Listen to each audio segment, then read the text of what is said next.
और उस किसान के गाँव में रह रहे लोगों की, और उस किसान ने खेती किया था और वो खेती था बाँस का। तो शुरुआत होती है कि किसान एक बार अपने खेत में बाँस की खेती किया था। तो होता क्या है, वो बाँस के बीज को इकट्ठा करके अपने खेत में बो देता है। जैसे जैसे समय गुजरता है, तो जैसे ही नेक्स्ट ईयर आता है तो देखता है किसान कि उसके खेत में एक भी बाँस के पौधे नहीं उगे।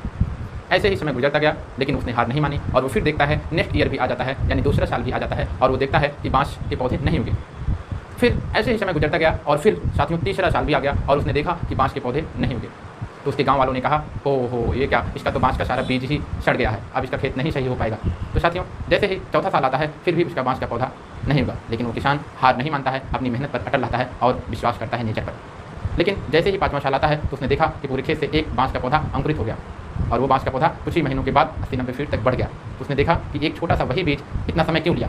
तो इतना समय केवल इसलिए लिया क्योंकि वो अपने अंदर, ज़मीन के अंदर अपनी जड़ों का विकास कर रहा था, ताकि वो आगे बढ़ सके और बहुत बड़ा कर सके। तो इस प्रकार से होता है जो दोस्तों ज़िंदगी का